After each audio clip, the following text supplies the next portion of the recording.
right, Engage. hello and welcome. I know the timer still said 3 minutes or 3.5 minutes, but I was like, you know what?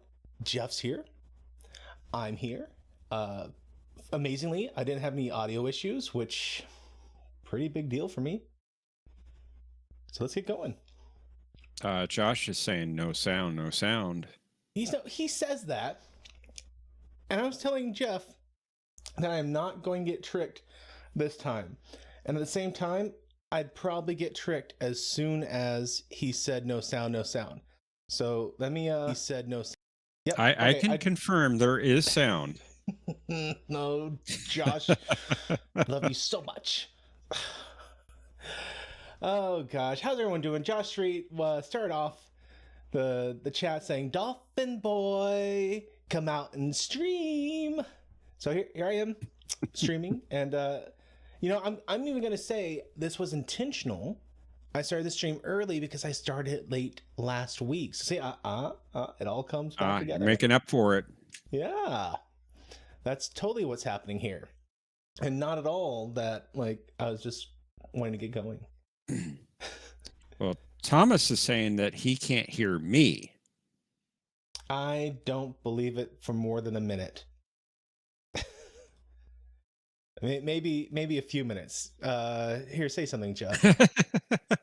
Okay. Check. So Be a how few are you minutes. tonight, Matthew? It's good Here, to say see you. something, Jeff. Okay. Okay. Yeah, I can hear him. Thank you, Thomas. No, I'm doing pretty good. Thank you. Like I'm I glad to hear that. say, like Mondays are kind of a weird day, and I don't know if it's just the weekend happened and everyone's showing up and being crazy, but it was actually a nice day today. Fantastic. I'm Yeah. glad to hear that. All my weird stuff happened on, I think Thursday is what it was, maybe Friday. We had a major hailstorm come through my area. Oh yeah. Yeah, your side mirror. Your side mirror got hit, right? Yeah, you Yeah. showed us a picture of that. It was so random. Like we're out and about. I knew some rain was incoming. I went out with one of my sons to get I try and take each of my kids out every so often and just have some one-on-one time with them.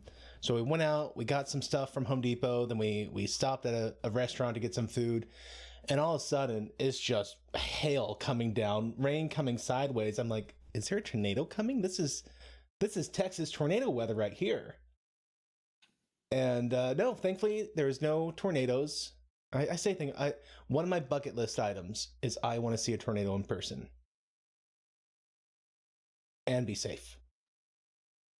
That is something I have not seen. See, I have been within sight distance of a tornado several times. Like when I was a kid, there was a field like one street over, and the tornado hit that field. I didn't get to see it. And then another time I was out driving to a job site. There's an emergency happening. They said, we got to have you out here right now, Matt. So I drive out to Louisiana. It's the middle of the night. Rain is coming down. Apparently I drove right next to the tornado. Like my car was rocking a bit, and I didn't think anything of it because it was too dark to see anything. But apparently the tornado was right next to me, and I'm so disappointed because that would have been like my best moment to see it. Well, I'm just glad you were safe from it. Well, I mean, yes, obviously, my safety is important, and I too am glad that I was. Now, a week after I moved into this place, we had a tornado go about half a mile from me, but it was 5:30 in the morning. So you slept through it, So or you couldn't see it? No, I didn't sleep through it, but it went by about a half a mile from here, and I was just sitting here praying that I was going to live through this thing. Yeah, so I grew up in this area, so I love tornadoes. Storm chaser was one of my dream jobs, but I would much rather have gotten married, and apparently those two things were incompatible with one another, according to my girlfriend, now wife. And so I think I chose the better option of the two. Yes, I'm glad you listened to Amy. She is very intelligent. Oh, Amy's definitely the smartest one in the family. And I'm definitely one of those people who is well aware that I married above my station, and I'm very thankful that she puts up with me. It's not easy, I'm sure. It's not. I mean, y'all guys see how difficult it is. Poor Thomas. When I was doing the virtual pubs all the time, uh, the amount of names I would get wrong was just so frustrating. And I get it. And like that is the least troublesome thing I do. And if that's what, like, I understand. I fully understand. I'm a difficult man to live with, and I'm so thankful to Amy. But that was going on. My side view mirror got busted, and then I got a solid ding on the top of my car. It's like peppered, and then one solid dent right on the top. But it was an old car. It's a work car, so it's not a big loss. Now, the closest I've been to a tornado was actually a dust devil. I lived in Arizona for 10 years, and one day I was driving to work. I had stopped at the post office before going into work. I was pulling out of the post office parking lot, and a dust devil formed right in front of me and went right over my car. And it shook the car a bit. It was kind of exciting. I guess that's true. I have seen when I went out west. I saw several dust devils one day. I tried to record one even, but I couldn't get it working. Like it's hard to. Oh, I think you showed us that, didn't you? Yeah. Yeah, you did. So I guess I have seen that. But I don't put it in the tornado category. Yeah, they're the weaker cousin. And hey, everyone, by the way, I don't mean to be ignoring chat, but we've been over this. I'm bad. Melphus Sky, glad you're here. Omnicast, Tokyo Gaijin, and the Trek Reviewer. Thanks for coming out, guys. And of course, Thomas Potts, I saw you. Texas, Elena, thank you for being here. Josh, I saw that. There was sound. And with that, I think I've actually... Yeah, I know. Getting names wrong. Actually, it's pronounced Anla Shock. Oh, is it a name that I should know and I'm forgetting? Well, not yet, but you will. Okay. Maybe. Okay, oh, good. I was thinking, is this another Star Trek name that I've... No, it's not Star Trek. It's Babylon 5. And hey, LDG, glad you're here, man. What have we been up to? Like, that is one thing I miss about the streams. Whenever we did the virtual pub, getting to hang out with everyone and just hear what they were up to was so much fun. And unfortunately, the only thing keeping me from doing that is kind of me, I guess. But hey, baby steps. I hear that they canceled 3 Marvel films. Yeah, do you believe that? I put up that video. Well, yeah, I kind of do. I didn't watch the video, but I wonder what were the 3 that they canceled? Was it what was it? Oh, I don't remember. Marvel, Ant-Man, and something else. Ant-Man was one of them. But I don't remember the other 2 offhand. That's too bad. You know, I understand why they're targeting Ant-Man because Quantumania was such a disaster. But I don't feel like that was Paul Rudd's fault. Like, Paul Rudd has always done an amazing job with the Ant-Man character. But that last movie, I mean, the way the family just dunked on him non-stop. Like, especially his daughter, it was like, "Oh, what do? You write books now?" I'm like, I'm sorry. Like, are you failing to see how your dad has made it his mission in life to help people out, and you don't have to be a superhero to help people out? Like, I don't know. It blew my mind that that's the direction they went with that movie. You know, I didn't even see the film. I saw the first Ant-Man film and really wasn't that impressed with it. I enjoyed it. I'm a sucker for a good, or even a halfway decent, origin film. So, you know, your Batman Begins, which Batman Begins, for the record, was not just a decent one; it was amazing. Unless anyone take that out, kind of, Matthew said he enjoys a halfway decent like Batman Begins. No. Like, that was a really, really good, solid one. Iron Man, great, solid one. I even enjoyed Shang-Chi, but like that one was more of kind of a paint by numbers, and it was decent, but it wasn't what I would call an amazing one. Well, that's what they've been complaining about. It's been kind of paint by numbers for a while now. Just mediocre stories that you can just plug any character into and you've got that story. Yeah. And mediocre characters combined with like characters you can't really get behind. I guess that's the kind of part and parcel with mediocre. But it's like they try and make the character who you're supposed to be rooting for just someone who's not fun to root for. Tokyo says it sounds like Disney's run out of writers who don't write with ChatGPT. Or what was the Google one that did all Oh, they the just AI? changed the name of that one. Something with an A, maybe? It was originally called Bard, and they recently changed the name of it. But it was the one that it asked for a picture of the founding fathers, and like it made George Washington black or something like that. It's the one everyone was freaking out about. It's currently called Gemini, but it was called Bard at first. Yeah. Yeah, so running out of people who don't write with Gemini. Well, we'll see. I mean, like I think long term for the superhero genre, you'd go back and you'd get like think about the 90s, the superhero movies we got. Teenage Mutant Ninja Turtles, the live action one. First one amazing. It was dark, it was gritty, it was really true to the comics, amazing. Second one, as a child, I loved the second and third ones. As an adult, I realized that they are not masterpieces. But then, like, think beyond that, you'd have things like the Daredevil back then, or Elektra. These weren't bad movies, but they definitely weren't the blockbusters that we've gotten today. No. So I do think we can get back to those good blockbusters, but I also realize that most of these back in the day, the superhero movies were more like we have license for it, and so quickly shovel something out the door so we don't lose that license. Right. I honestly think they need to take a break from superhero films.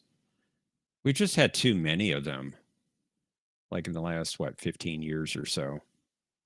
You see, if you had told me that at Endgame, I would have called you crazy.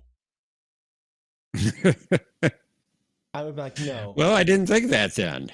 Well, yeah. And so more than having too many superhero movies, I feel like we have too many mediocre superhero movies. Like if they had kept the same level of pace that we got in Endgame. Well, it's been watered down. Yeah. And Texas, Thomas says that agree. We're going. Thomas says I'm crazy. But he says that because you've been exposed to the book radiation, so grains of salt. Well, book radiation. I'm getting more radiation right now from these screens in front of me. Perish the thought. So let me drop this into the chat and pin it. We'll start talking some Babylon stuff here. I gotta rewatch last week's episode. So each week I watch this fresh with y'all. We start off hopefully around 9:30, maybe a few minutes before, maybe a few minutes after, depending on what's going on. And then we shoot the breeze a little bit. I kind of combined two words there in my head and neither one of them came out right. We chat/shoot the breeze for a little bit. And then we start talking the Babylon 5 stuff. And I watch an episode live for the first time with y'all. But as a result, there's some nuances that I miss. And so I was rewatching this past week's episode, and I had missed the fact that Ivanova had made a point of calling out the comment that those who don't learn history are doomed to repeat it, and had said the author's name who came up with that quote. And then immediately after that, the Earth people come up, what are they called? The police force, United Earth Force or something like that. Earth Force. They show up and they say, well, we want this. And then Ivanova makes this snarky comment about, oh, I guess they haven't read, and mentions the author's name. Which I really enjoy getting to go back and catch those moments, because that was just a perfect snark from her character. And I really enjoyed it. I wouldn't call him Starfleet Tokyo. No, no, not even the B5 version of Starfleet. No, it doesn't fit. Melphis guy, the screen is not frozen on my end. I got that little preview box and it looks fine over here. It's looking fine on YouTube for me. I also had missed the part where Michael had mentioned that he had walked through the desert with the commander. And after that, they've been inseparable. Like that became his moment when they were best friends, when they walked out that desert together. So I don't know if that's ever going to be shown, but as soon as they mentioned it, it made me think of the Enterprise episode where Tucker and Archer are in the desert having to escape everyone, and right. I wish I could. It was some really famous guest star that week too. Yeah, Tokyo's right. It's called Desert Crossing. Okay, so a little on the nose there. I never would have gotten that name. Surprise, surprise. Yeah, Clancy Brown. That's it, Tokyo. And thank you, yeah, Clancy. So see, I recognize famous people, but I am horrible about their names. So that moment, I'm sad I missed it the first time, and I'm glad I went back, because that really defined more of their characters together and explained why at the end of the episode he came back and said, "Hey, I have been friends longer with you than I have been, like working for you or a subordinate to you. So I'm going to come out and say, you know, you got to get past this." So that made it all the more poignant. It wasn't just Michael Garibaldi. Garibaldi. Very good. It wasn't just Garibaldi being his usual self, because that was in line with his character that I've seen so far. We've seen him have these moments where he specifically goes out of his way to, like, be kind. Like with Ivanova, he had the thing where he's like, well, I'm sure the gremlin has been cleared out.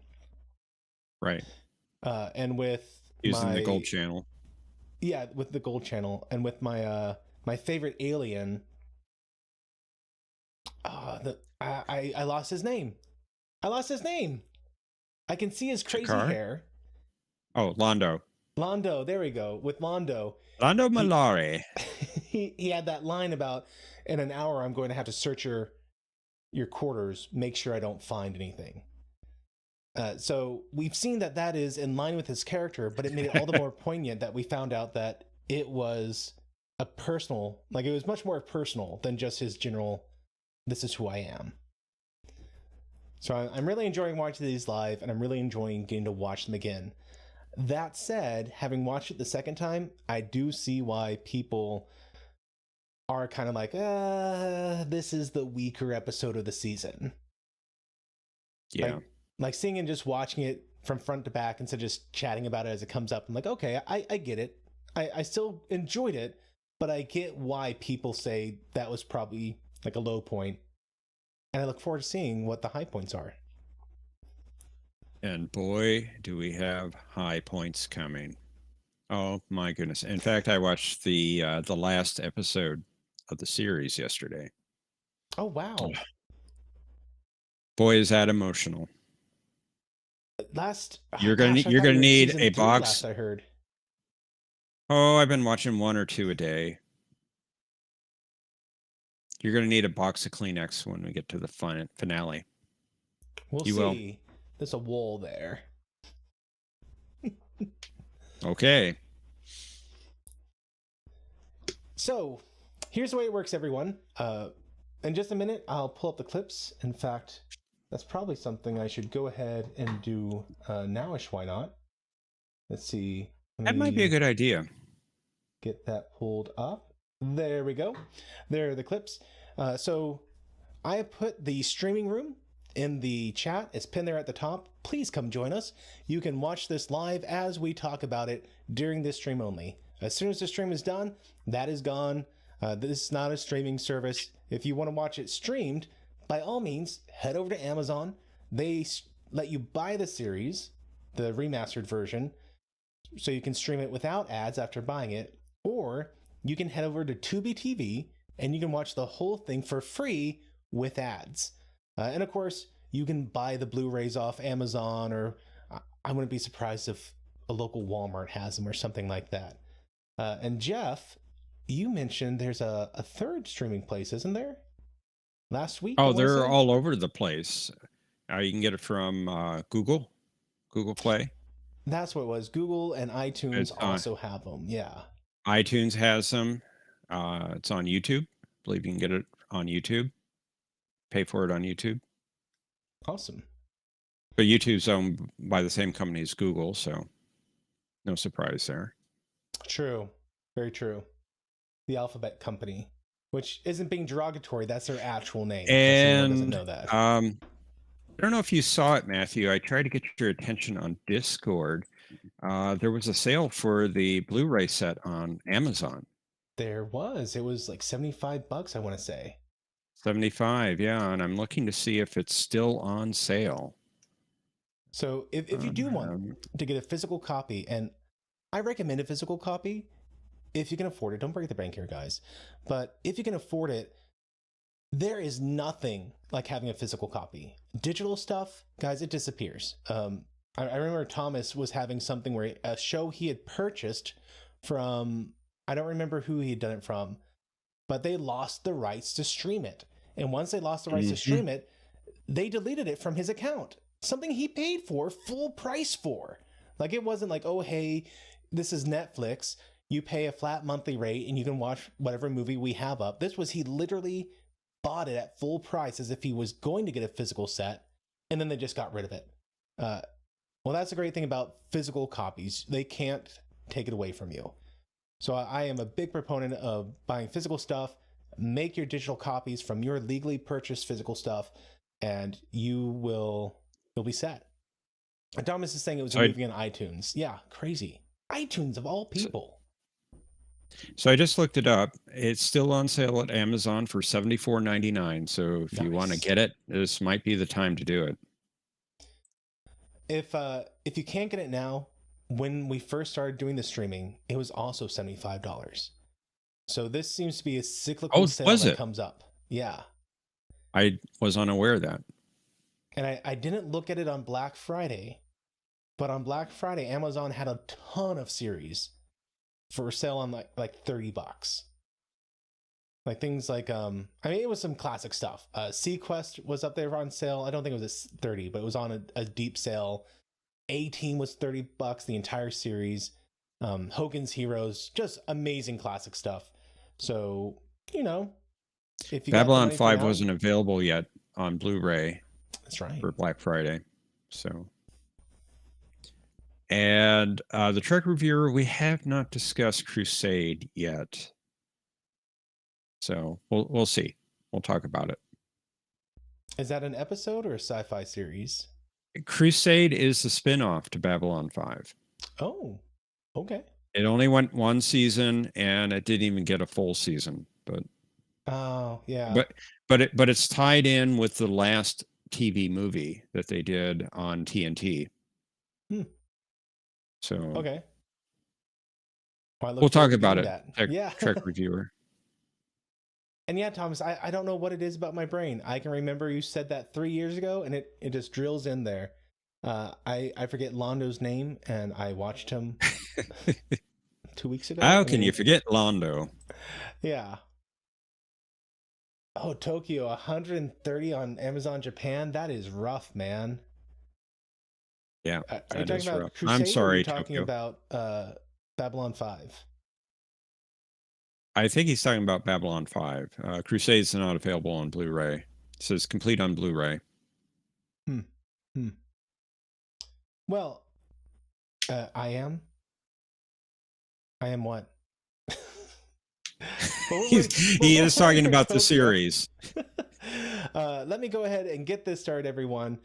Hopefully you are in the SciTube screen room if you're going to watch with us. If you're on a cell phone and you can't, have multiple things up at the same time, we got you more or less covered. There's going to be clips that I pull about every 5 seconds with no sound, just so that you have a reference for what it is we're talking about. So if you're watching this at some point later, hopefully you can sync up. I'll give you a quick 3 count right now, and then we're going to get started. So here we go. 3, 2, 1, hit play. And hopefully everything is working. If you do hear audio, please let us know.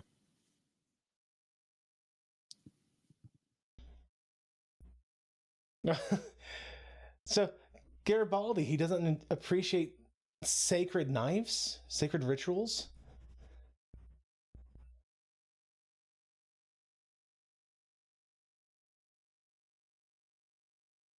That seems fair. He's saying, I'll put it on a magnetic grapple, and if you can get to it outside, I'll let you have it.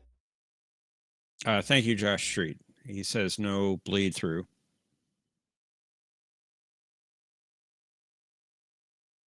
Okay, I don't recognize this guy, but he also wasn't listed as in the guest starring area.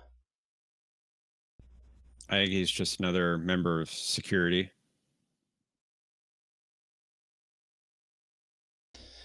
This lady, however, was mentioned. And the Yes. only reason I recognized her is when I looked up her name, because I'm curious on the guest stars, how many of them have been in Trek and whatnot. And as soon as I saw her picture, I recognized her from Sequest. She was in the final episode, like the defector who went from the Asian country over to Sequest. And 2 episodes of Trek. That's right. The DS9 episode Paradise. She was one of the cult members. But I forget what other episode she was in. She was in TNG, The Arsenal of Freedom. She played Ensign Sue. Oh, okay. Oh, wait. I'm thinking of something else entirely. You said Enterprise. No, I said TNG. The Arsenal of Freedom. That's the one where they're the automated teller is trying to tell them the weapon system. I like that one. I did too. Okay, so now we have a different diplomat attaché.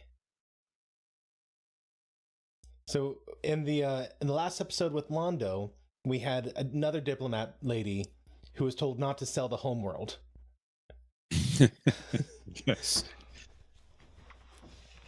But here we have a new one who is interrupting now a decent enough looking meal. Looks a little chickenish. Now, he is not Jakar's aide. He is not his aide. Oh, just a courier.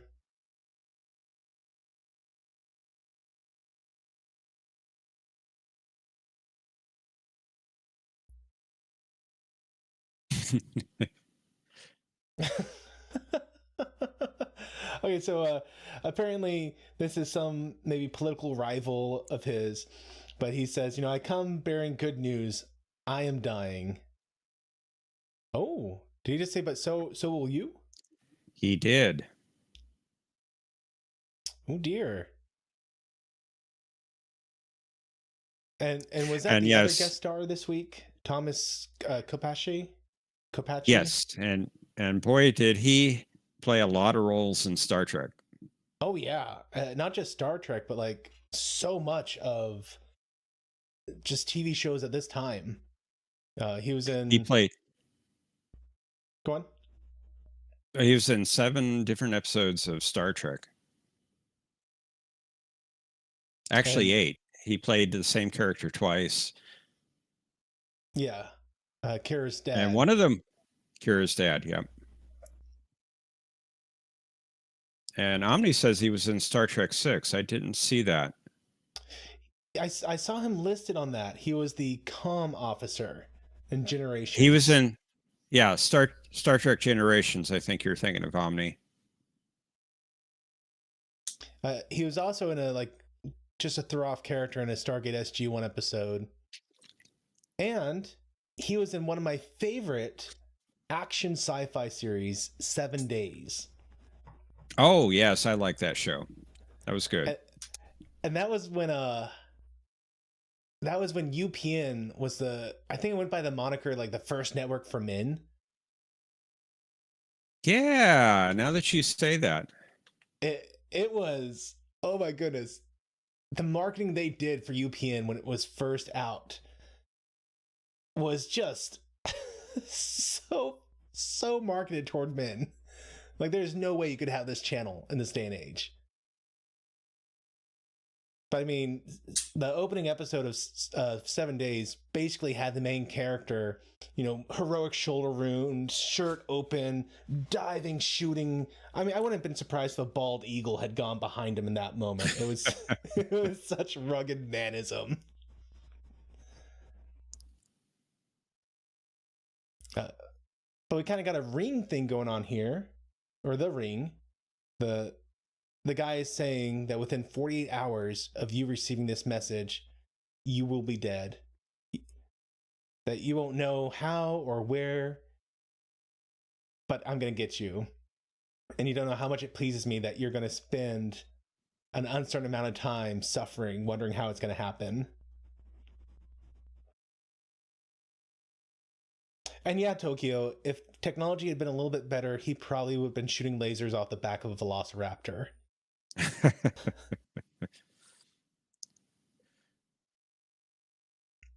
So we just saw Jakar's new aide, Netoth.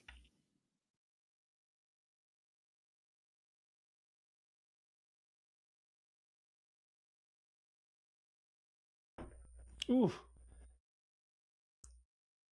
So he was going to head for Londo's to observe a religious ceremony, but apparently they can last for weeks of eating and purging, just full decadence. Which I know that sort of stuff has happened historically, but the idea of eating until you're so full that you make yourself throw up so you can keep eating, that is not a winning combination for me.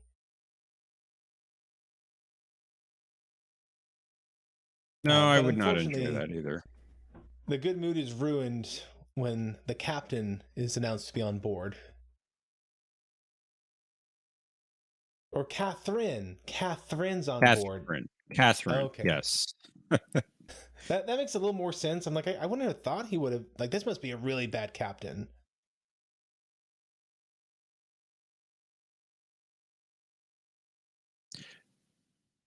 Londo, Dylan, is it not magnificent? And she's not convinced, but Ivanova seems to be having a good time.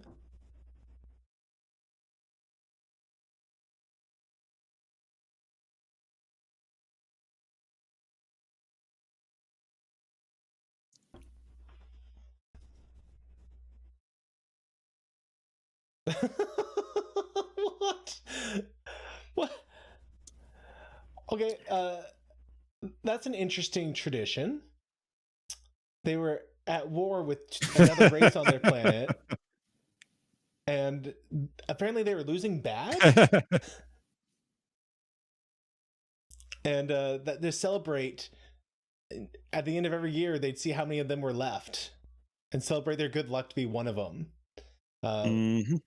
But I guess the thing that makes them really happy is the fact that the other race is completely dead now. So they are the victors.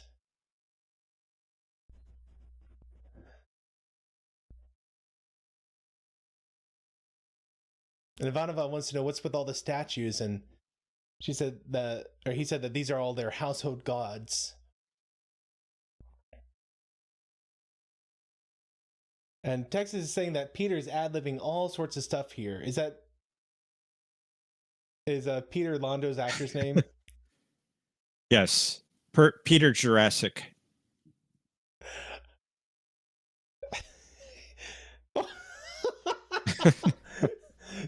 so he comes up to the goddess of passion and lovingly, adoringly kisses her backside.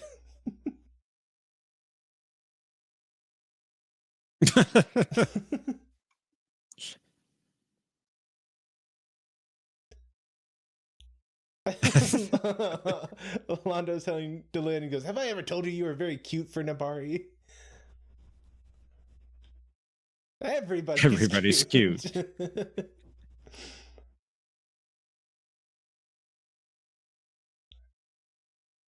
He said, "Even me, I'm cute, but in purple, I am stunning." And then he passes out.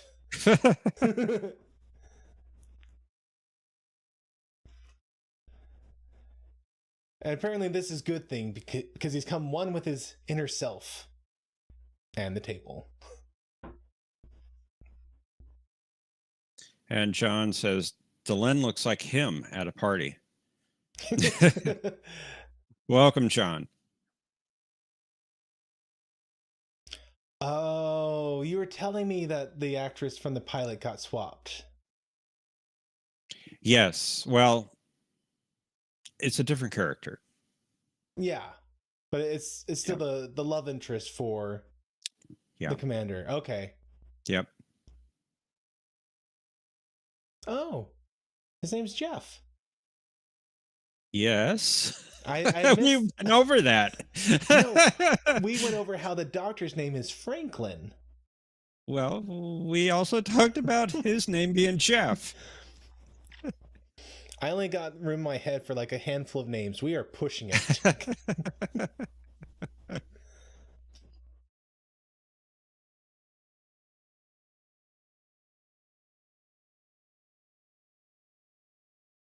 Okay. Oh, I saw what they did there. Ah, yeah. She asked how Carolyn was, and that was the name of the girl from the pilot. Yes. And he said we went our separate ways about a year ago. That's a nice little wink, wink, nudge, nudge. We get that there's been a year since production time or the pilot in the first season. Hey, Iffy FSX, how you doing? Yeah, look, a squirrel.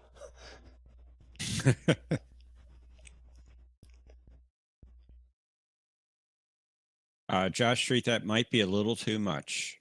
He's asking when you should start reading the B5 comics. Ooh. I do like a good comic. I'll be honest, I've not read the B5 comics. Now, I've read a handful of the Serenity comics. Oh, okay. Yeah, and they were decent. But honestly, the comics are so short that I barely feel like I've had enough time with the characters before the comic's done. Oh, I understand that. Yeah.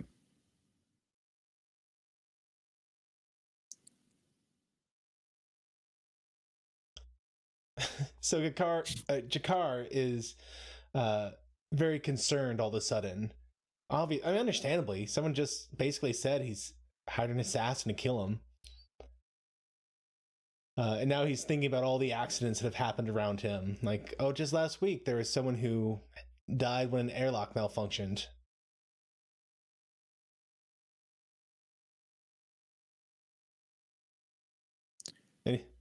And she's, oh, come on, anything's possible. And he's like, yes, anything.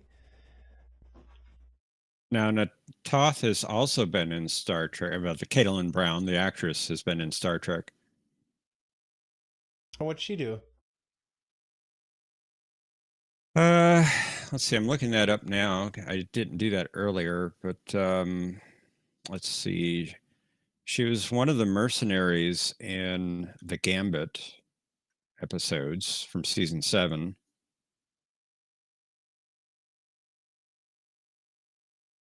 Which Star Trek series? Next Generation. Gambit. Was that the one where Picard was pretending to be a smuggler? Yeah. Okay. Yeah.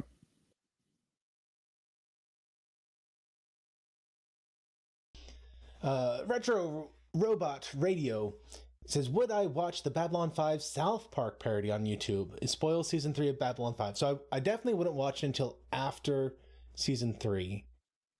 I've honestly never watched a season of South Park. It's a little on the vulgar side for my taste. But if there's someone who could vouch for it, like, hey, this isn't, like, it's definitely not as bad as South Park usually goes. I know they've had some really good episodes. Not every episode is, to the hilt in terms of stuff. Well, that sure upset Jakar. Yeah, I mean, a flower in your bed? What if that's from Mondo? I think he's still passed out.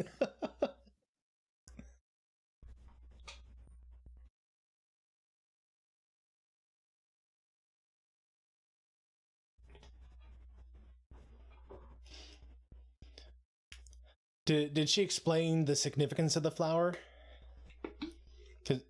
Because it's obviously more upsetting than just a flower or plant. Yeah, the flower is the mark of some. I forget what the group is called, but a group of assassins, and they never fail. Oh, okay. Okay, so yeah, that makes a lot of sense why you'd be concerned. Someone literally came into his quarters, an assassin, and left him a "We're coming for you" note. The Assassin's Guild sign says Retro Robot Radio. This 90s And camp is making me Ifley said nostalgic. it too. And they said this a little while ago about how he's going to die in 48 Earth hours. And I appreciate that detail simply because on a space station, like, when you have lots of different aliens, why would everyone have the same length of an hour? Like, even assuming that everyone broke their time into units like that instead of keeping that smaller units. Danger, Will Robinson. I recognize that face. I've seen him in pictures.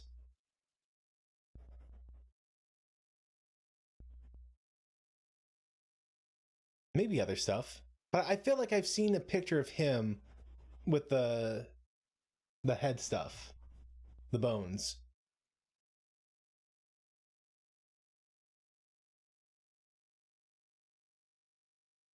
And she wants him to look up, but he's unwilling to do so. I'm not sure if it's because he is aware of her true status.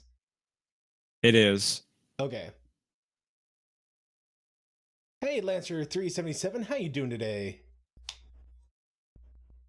Yeah, that's Bill Mooney. He was in Deep Space Nine in an episode. Oh, what episode was it? Was he heavily prosthetic or was he looking human? No, he was a human.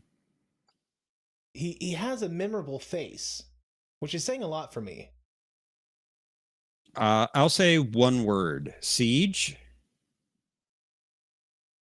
Like the Siege of AR or A. Yep, that's it. Okay. AR 558. He was in that one. Okay. One of the doctor or nurses. The one that Jake was running around with, wasn't he? No. He was a soldier. Okay.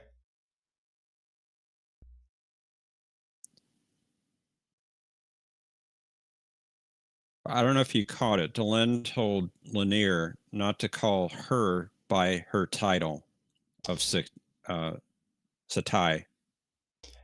I did notice that, yeah. And I once I heard him say Satai, I'm like, okay, yes, he's aware of her position on the Grey Council, or former position. She's still on it. Okay. Oh, back to the insectoid. Glad to see him.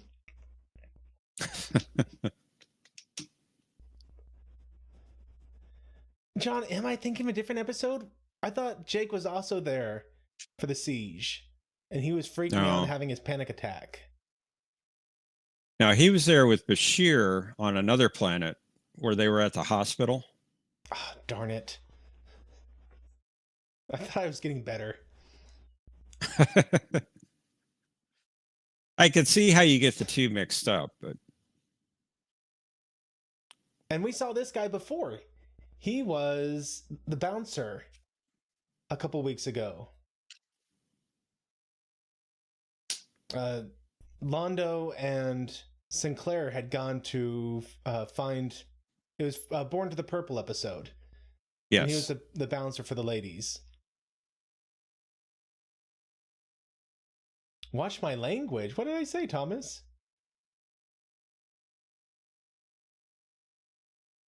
Tokyo, I'm pretty sure the siege is where Nog gets crippled. It is. And John's saying Jake's panic attack was not the battle to the strong. Okay.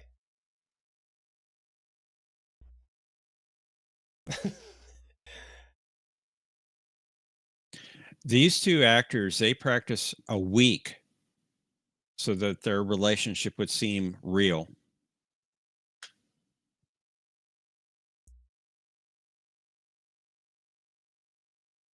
And so it does show on me, and I liked her exchange there. You know, Sinclair is trying to be polite, and she's like, "Oh, come on, you're gonna ask me about my sister. I'll ask about your brother. Then we're gonna go to bed, sleep, or go back to your room, sleep together, and then one of us is gonna leave, like you." And then she realized that she was the one who left last time.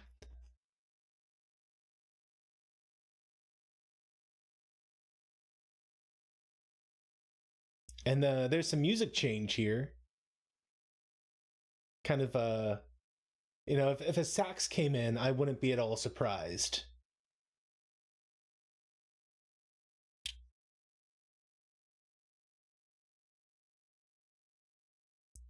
There's no... I don't know about that. No sax in space. Synth, baby, synth.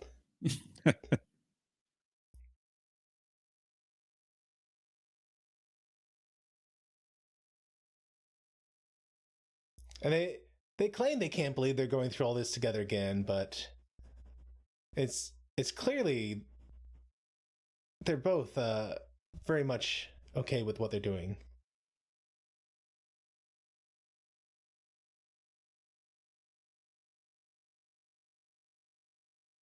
So are they doing a week of religious thing? Oh, that's what the opening thing was about. Yes. Okay. Yes. Okay. I didn't make the connection till just now that they're observing all the different religions. So it was EarthGov's idea.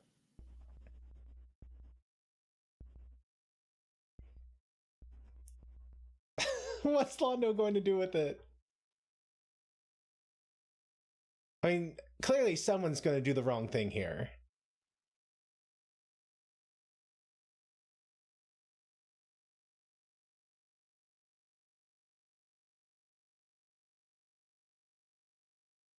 Oh, and she's saying, "This is your death, the death of flesh."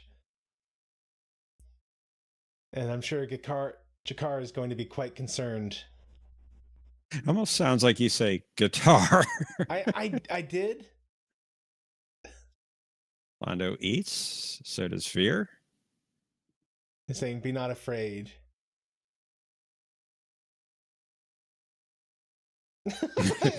Careful. Nope. Not gonna do it.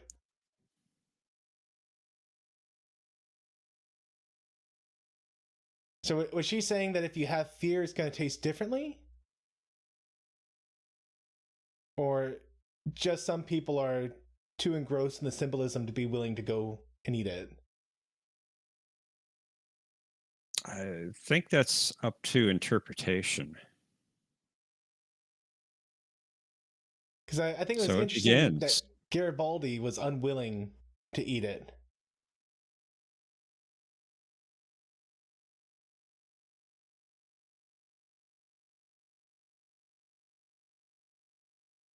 And of course, Jakar was unwilling to do it because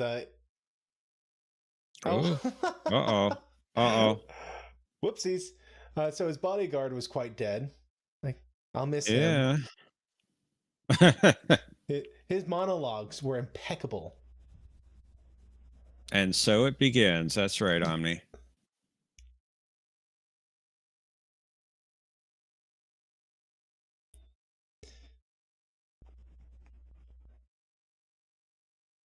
And Garibaldi is trying to figure out what's going on, but obviously Jakar is not really being helpful. I've never seen this guy before. I don't know why there's a strange man dead in my bedroom.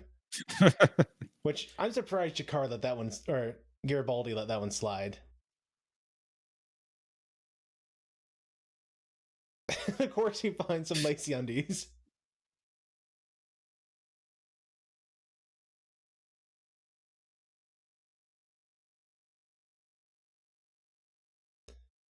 Retro was saying that Garibaldi prefers snacks fried in olive oil with anchovies. Yeah, but last week he was willing to get that root plant that may have either been really great for waxing his floors or be an aphrodisiac. So I thought he would have been pretty. Well, I guess that's the thing. He was willing to try it because of the second one.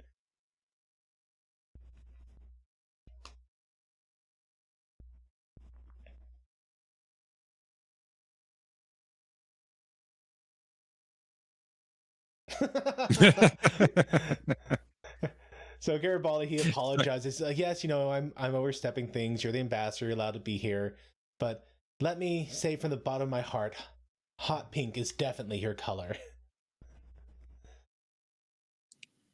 Starting to get more humor in the show. Thomas saying, how could he search Londo's quarters but not? I'm gonna try and do this one. Gunkajarkalo. Closer than I get most names. I think the difference was Londo was caught red-handed, and so he had a clear reason for doing a search, even of an ambassador's quarters. But with Jakar, he was only there at Jakar's good graces. I think Jakar called him. Or whatever the name Thomas put in there.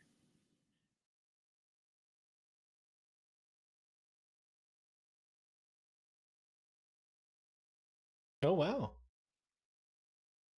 Look at that. An honest corporation. I'm legit shocked right now. So she's been surveying planets, and apparently the last one she found had a substantial mineral deposit or something on it.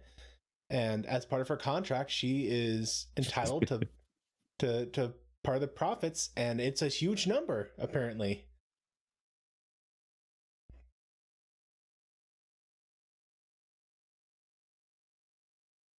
You're probably right, Thomas. Cinnabon probably would not like her. Yeah, Texas. Jakar did have a massive corpse in his quarters. Couldn't just sneak that out. Right.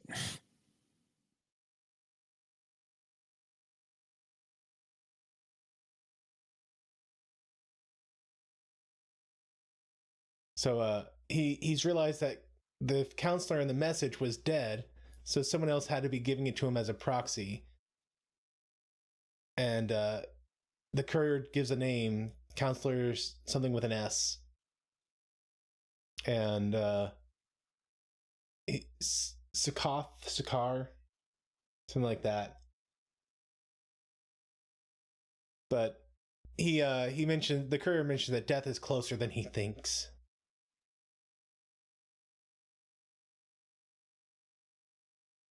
And Retro is saying the mineral she found was the mineral that powers jump gates. Yeah, so pretty costly there, worth a pretty penny.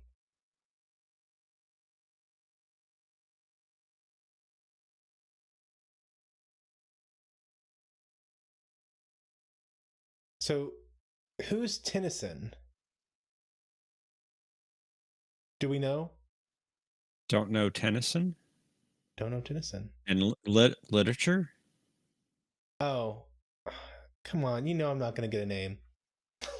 You know I'm not going to get a name at all. Well, they're quoting here.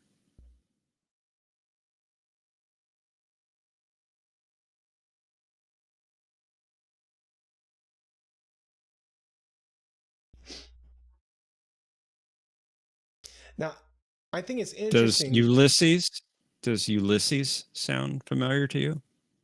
Yeah. Tennyson. Okay. How interesting. His name does not sound Greek.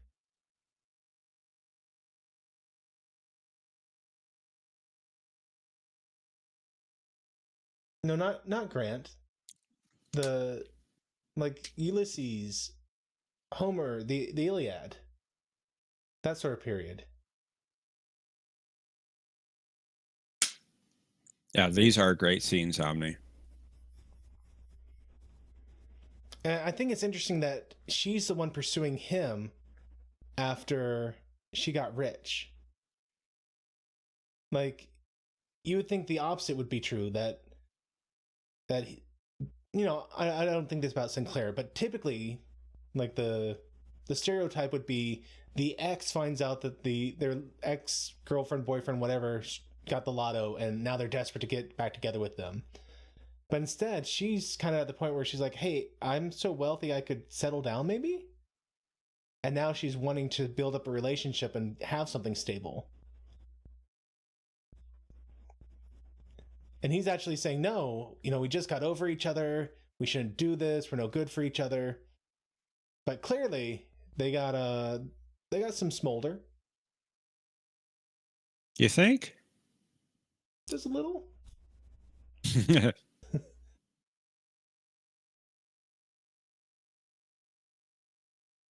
Retro, I agree. Jeff is a good catch. He's a great guy. Why, thank you. I You're appreciate welcome. that.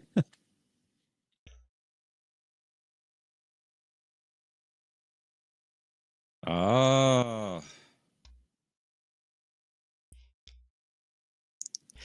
I think it was kind of obvious that it was going to be him. I mean, he even warned him. Like, I think if Shakar hadn't been so, like, out of sorts because of his fear, he may have made that connection better. But the courier literally said, death is closer than you think, or the assassin is closer than you think. Like, he advertised it. Retro Robot Radio is right. Sinclair is a commander, a military governor, educated, and an ambassador from Earth.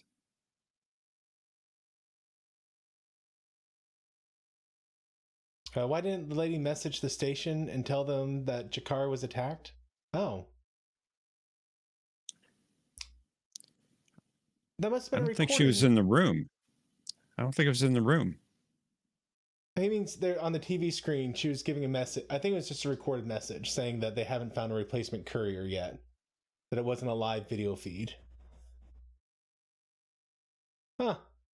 Glasses. I did not see that coming. I think it's the only time we see a Narn with glasses. Somebody may correct me on that, but yeah, the glasses, I love them too, Omni. Like, I could see him wearing it more as a power play move. Like, I know I don't need these. I'm just wearing these to be eccentric. Texas, I think they're great. It's just a unique look for a Narn. Yeah. It almost makes it like it's so obviously not something they'd wear. Like it makes it almost unsettling. Like, what do you think you're doing? Here he goes reading the script again.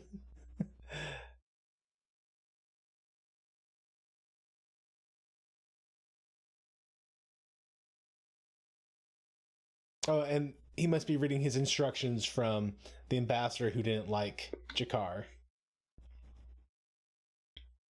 Not quite sure how they stayed on, but A really good nose bridge. yeah.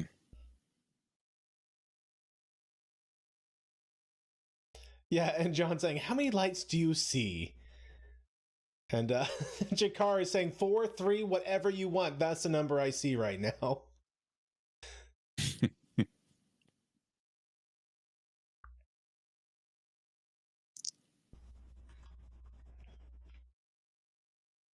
Thomas says 87 lights.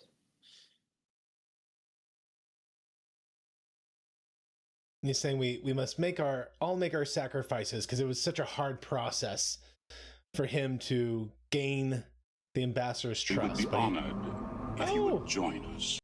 Thank you, Floop and Doop. If you're here, welcome. New member? Hmm? Did you get a new subscriber or new member? Oh, I did. Yeah. Oh, I'm sorry. Cool. I probably don't have it piped for you to be able to hear it. I didn't hear it. I used to have that stuff set up better so people on this StreamYards could hear it, but you know, c'est la vie.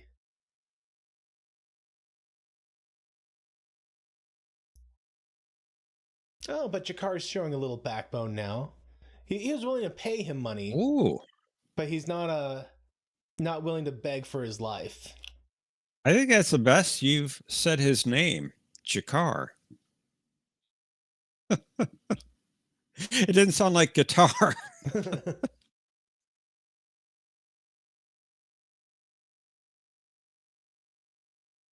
So wait, that's the lady who gave the message by proxy. Sokoth.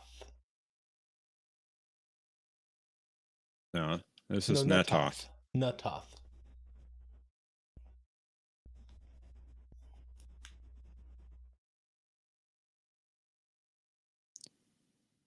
And she is apparently the backup in case the main assassin failed. So, I mean, the guy really didn't like Jakar at all. No, I don't think he was voice of Kit. No, that was Mr. Feeney from Boy Meets World. Which, I forget his real name. I can find out here in a second. And hopefully not ruin things. I can look it up. William Daniels. That's it. Yeah, and Omnicast just put it in there also. You keep using the word. I don't think it means what you think it means. Thank you, Omnicast, for the donation. He says, "Hey, Jeff, I still need the questions and answers for this Saturday. Thanks, my leader." Wow. Somehow I don't think that's Omni. I don't think that's Omni. It said it on the screen and everything, man. Yeah, okay. You go on believing that. Oh.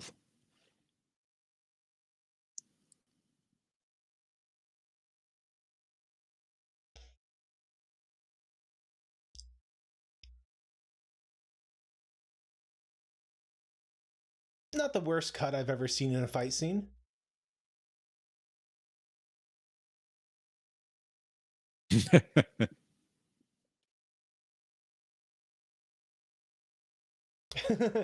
Such a car repeats, that hurt. And she says, well, that was the only way to disable everything. And says, are you trying to tell me you didn't enjoy it? I didn't say that. She did. I mean, what subordinate wouldn't like a free pass on basically boxing your boss around the ears a little bit?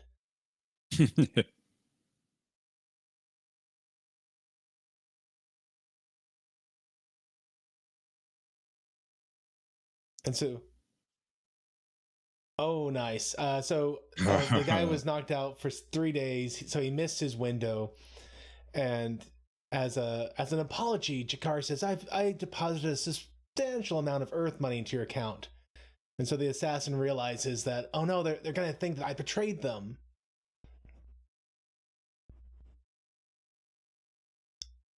And he's trying to get him off the station real quick before anyone else can show up. He's saying, if there's anything else I can help you with, let me know. Except for killing him. Yes, except for that. More lies from Thomas. Says, what There's about no Guild never library bothered you? guild. What? Also, guild is spelled with a U. Yes, it is. So there might be a library guild.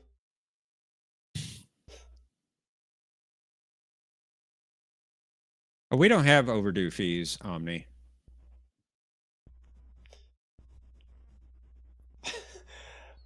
I like how the A and B plots really didn't intersect. They just kind of like saw each other in passing. No, they didn't.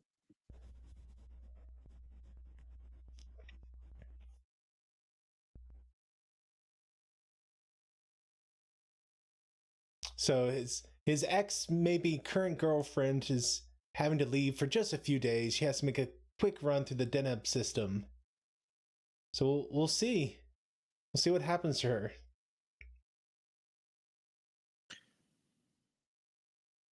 Tokyo says she's going to Farpoint.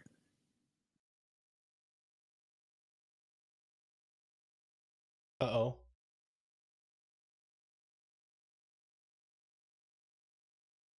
Hold on. He's about to figure something out here.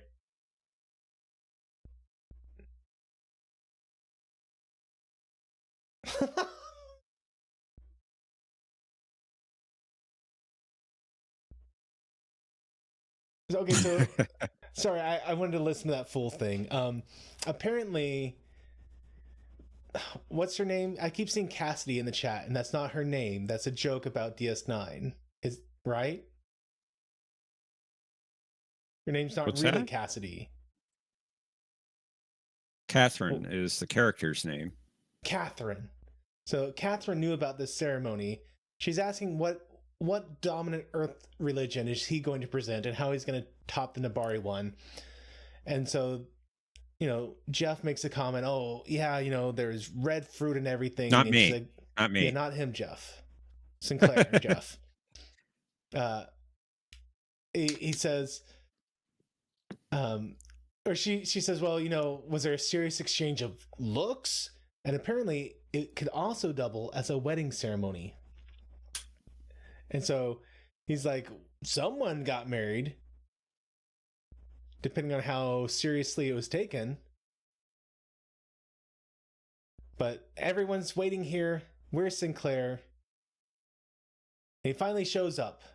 Like, what's going on? What's the religious ceremony that could possibly be going on down here?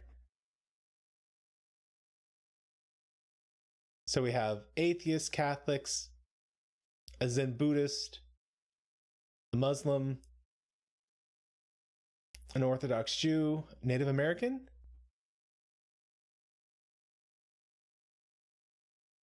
Oh, so we're just going through the ranks of religions on Earth. I'm not sure if I would have included an Eskimo. I don't think that's a strong,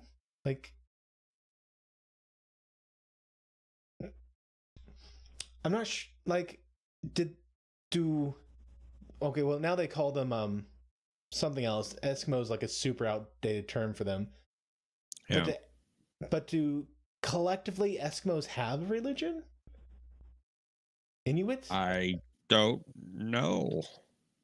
I don't know either, but he's going down the line here, and it's like, well, I wouldn't know.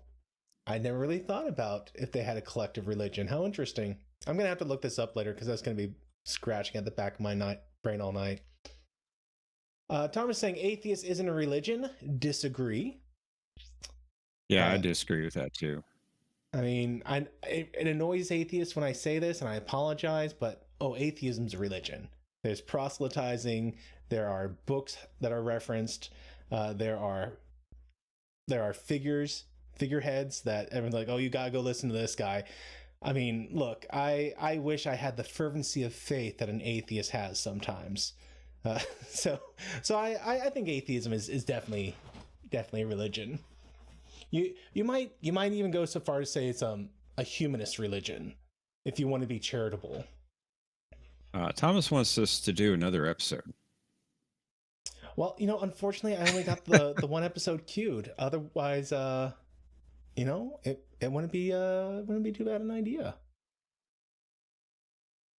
So, let's see. Last week, we talked about my guess for Parliament of Dreams, and I was wrong. Pretty wrong. If I recall correctly, I had said it was going to be one of the PSYOP ones. You did. Psychop ones. And it definitely wasn't.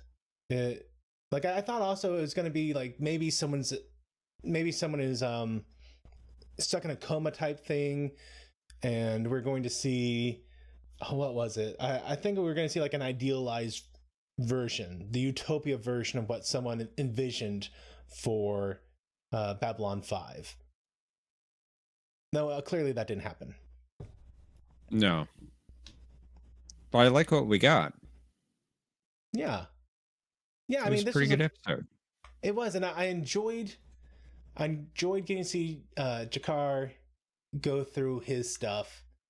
I'm really looking forward to rewatching this again and hearing more of the dialogue that happened between Jakar and his aide, because there's definitely a lot of side conversation happening there that I 100% missed, and I know I missed it. I recommend everyone go watch it again at some point. Hey, Gorilla's Random Thoughts, how you doing? I know I've said this lots of times. This show is so layered, so many points that will come up again in future episodes. And if you don't pay attention, or if you don't rewatch these, you're going to miss them. You're going to miss the references. So watch it again. Oh, yeah. And Josh Street says he can't wait for next week's episode. And I agree. Next week is great. What is next week's episode's name? Is that, I saw someone saying Mind War, and I'm not sure if that was the that's name. It. Mind War. Okay. Mind War. Okay. I'll remember that for when we talk about my guesses. But for now, this week's episode, I thought the Catherine character was an interesting addition. So this is something I've commented on the past with Deep Space Nine and Cassidy Yates' character. If you're going to have your main character in a relationship that doesn't end with the character dying, at the end of the episode, which is a silly trope, but it happens all the time in sci-fi stuff. You either get rid of the love interest at the end of the episode, or you kill her off. Well, the cargo hauler is a great compromise for that, for someone who's aboard a station. So having her be someone who, I'm here this week, now I got to go back out, and maybe I'll come back if my ratings are high enough. I do enjoy that sort of character. That way you get the sense that this person is invested in a long-term relationship, instead of like, oh, this person just jumps from person to person, which that's less interesting for me. I enjoy seeing, like, I give Keiko a hard time in Deep Space Nine, her and Miles O'Brien's relationship. But at the same time, I really like Keiko and Miles O'Brien relationship. Like, aside from the memes, and don't get me wrong, I love the memes on them. I love seeing O'Brien make these incredibly stereotypically Irish comments about his wife, and I love seeing the memes where Keiko is just had it up to here with Miles. But in the series, it actually works, and that's one of the few, like, I enjoyed their relationship more because it was ongoing as two main characters. And she was gone a lot in that series, though. She was. It was surprising when Jadzia and Worf became long-term characters, or long-term relationship characters. Right. I didn't see that one coming when Worf was introduced to the show, but maybe I should have, with Jadzia's background with Klingons. Yeah. Is it like me and Amy? A little bit. Except Miles actually fixes things. Oh, wow. Yes. I don't know, Thomas. You fixed that device that Bert gave you a couple weeks ago, didn't you? That's true, I did. It took me 3 years. Well, you eventually did it. Yeah.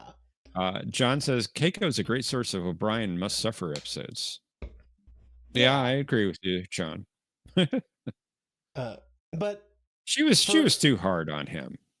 Yeah, at times. Like I think my favorite moment of hers was the episode where I think we talked about this last week, where O'Brien and Julian were disposing of the virus mutagen stuff, Yes, the bioweapons. Yes, and she figured out it was a fake recording because he never drank Ractogino after 3 p.m. or something like that. And then you get to the end of the episode and he orders it at Ractogino and she's like, what? It's after 3. You don't do this. And like, what are you talking about? I do this all the time. Like, that was just, I love that moment so much because that was such a real life moment. I don't know. They did have an interesting relationship. She was written as too hard of a character for a lot of the series, but I enjoyed it. I did. Yeah, and Omni's right. It was coffee Jamaican blend. Yes, thank you. Not Ractogino. And John said he thought possessed Keiko was less annoying than the real Keiko. You're probably right on Molly's that, John. Character more annoying than Keiko's. She was kind of spooky. She had an interesting way of reading her lines. Let's put it that way. She did. But the point is, rabbit trail here, squirrel. The point is, it makes so much sense to have the girlfriend be a cargo person or a site surveyor. Now, I think, have we heard them mention this system before that she has to go check out? I don't believe so. I know it's been mentioned in Star Trek, but not on Babylon 5. So I suspect something bad's going to happen to her going to the system. They're already starting to lay some hints down with last week they were talking about the Icarans. And I thought Dr. Franklin's take was weird. He made this comment about how, why are you bothering looking at the past? You're so smart, you could be discovering things for the future. Which I thought was an incredibly obtuse thing to say, because archaeology is an incredibly important field of research. And the fact that in the Babylon 5 universe, you have these Icarans who are so technologically advanced, like this, like archaeology would be incredibly important for scientific advance. And so I see how they're starting to lay this down with the Kosh, and then with the Nabari, and the comments about how there's a hole in your head or a hole in your mind. There's something going on in ancient history. And I think we're going to see more of either that technology coming forward and how that ancient technology affects now, or something with that race directly, like the Iconians in Star Trek, where it was the big reveal that they had seeded the universe from TNG. So I could very much see the plot they're starting to lay, such that this offhand comment of just, oh, hey, I gotta go to this system and inspect it, I could see that ending up being a major plot point for whenever she comes back, either to explain why she never comes back, or to explain some you're big going change dark that happens when she comes. Well, yeah, because I mean, so I think from a production standard, like, hey, we introduced this character who, as soon as she won it big, the first thing she did was try to settle down. And I thought that was an extremely interesting choice to do for her character. But then to go, you know what? If she doesn't bring in the ratings, we can take her down this path. Like I could see that sort of planning being done based on the way they have structured the show in just the first 4 episodes, 4 in a pilot, 5. Excuse me, this is episode 5. This is 5. So just in the 6 episodes they've done so far, I could see how they could have lots of different paths depending on how people responded to characters. And I don't know if there was that so much, but you're onto something there, because the way that this was written every character had an out. Mm-hmm. And it I was remember you more telling me that. Yeah. if the actor or actress could not continue on the show, there was a way to get them out of the show and move their plot points to another character. And if he's saying the Kosh, was that just his name? Not was that not the race? The person in the big suit. It's talking about the Vorlons. Kosh is Kosh. the ambassador, the Okay. representative from the Vorlons. So I got it, Matthew, close. And Josh, I know what you're saying there, and boy, it's hard to keep my mouth shut.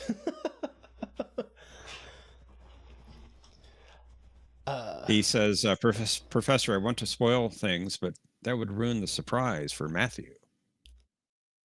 And there's going to be a lot of surprises, and I'm looking forward to them.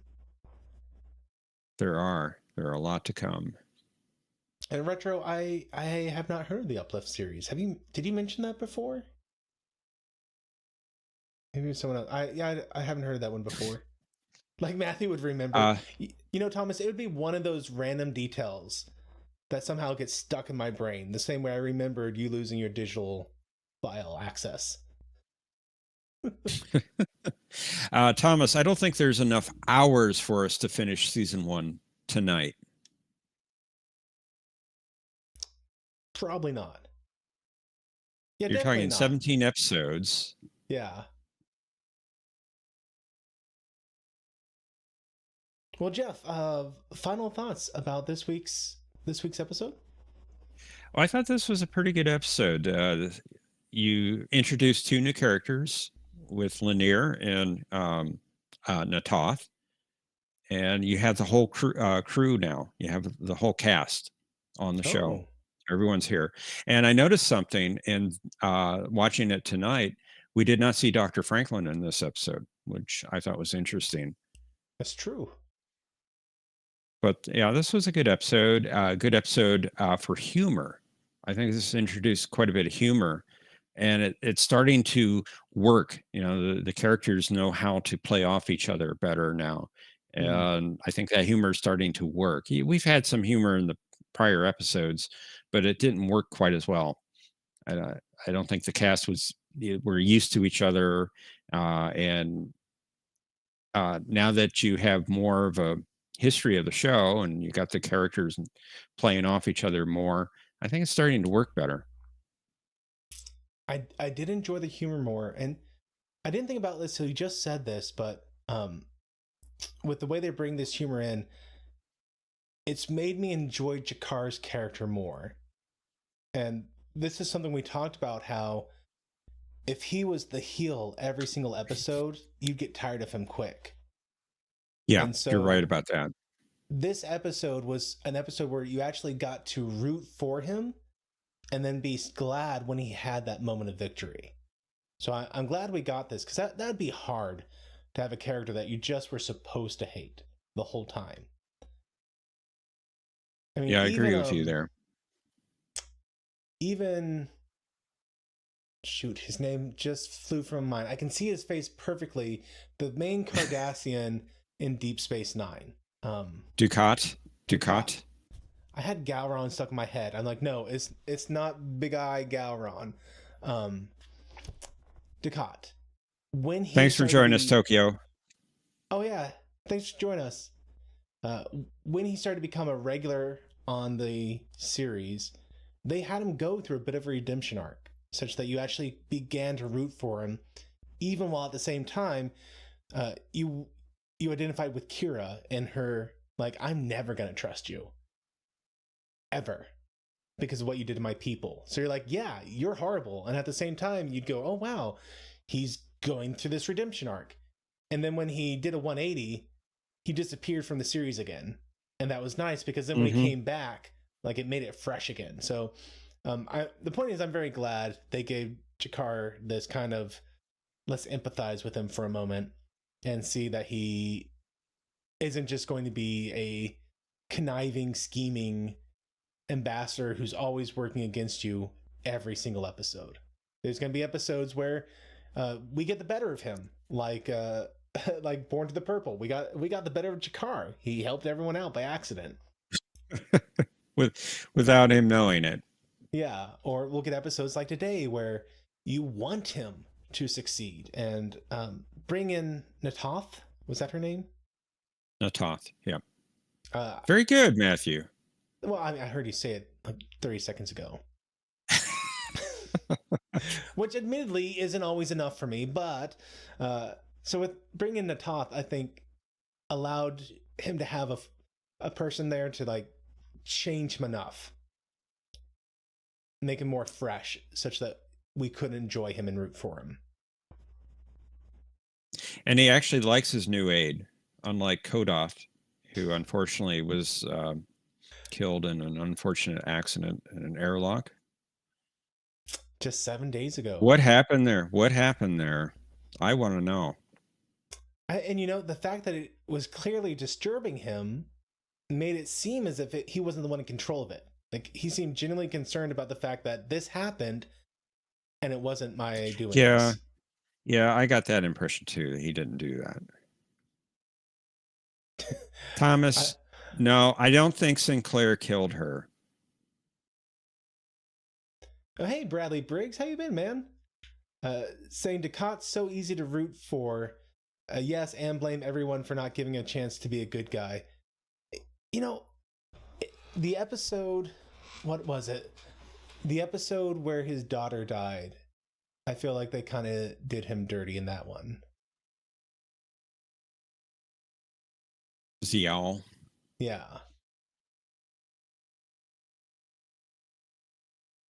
Well, he certainly did break down at the end of that. And I'm kind of glad they had him break down in that episode, actually. You actually felt for Ducat. Mm-hmm. He just lost his daughter. Kind of like in the episode Brothers, after the Borg with Jean-Luc. And he had that moment where wasn't it Brothers? He went back home. Family. British Family. Family. Okay. Brothers was the next one.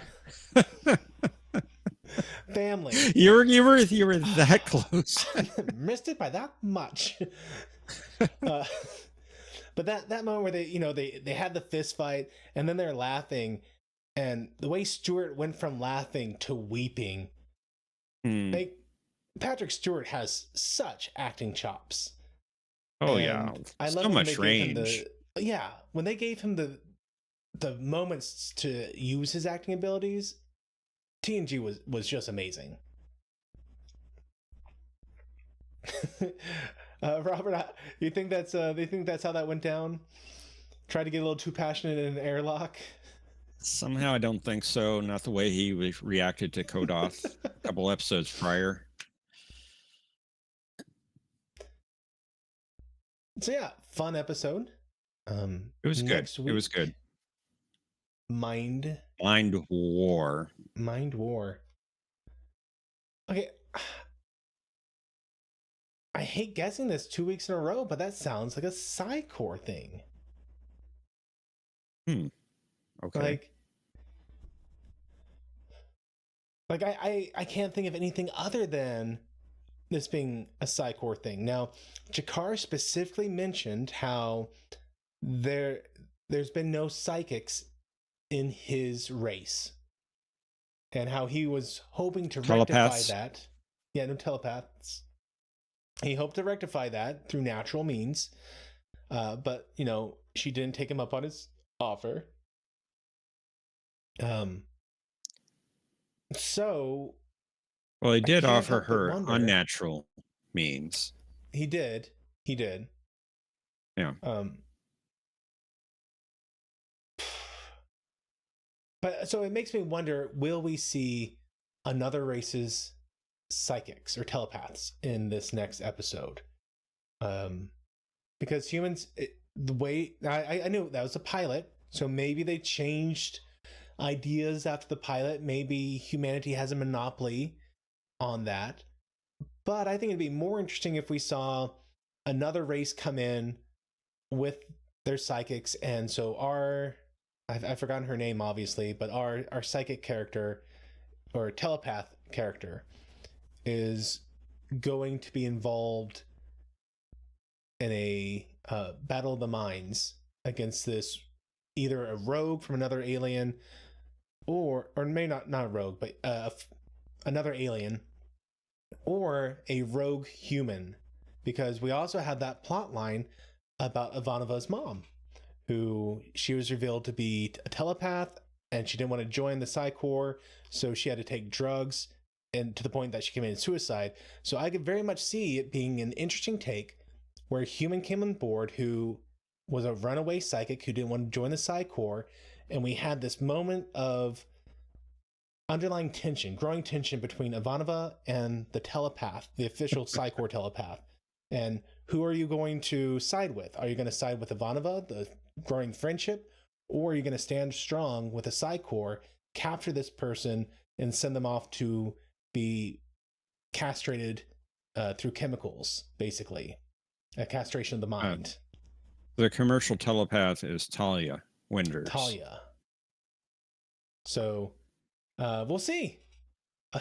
We will see. And Josh, I do appreciate it that you don't spoil. I'm with you, Josh. I'm with you, Josh. Thomas says, I would hate to see what would happen to a psychic, in quotes, that reads Matthew's mind. Oh, bless their hearts. I would fear such a thing to happen. Those poor people.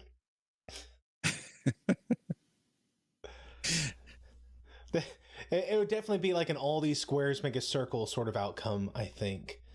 But yeah, guys, thanks for hanging out.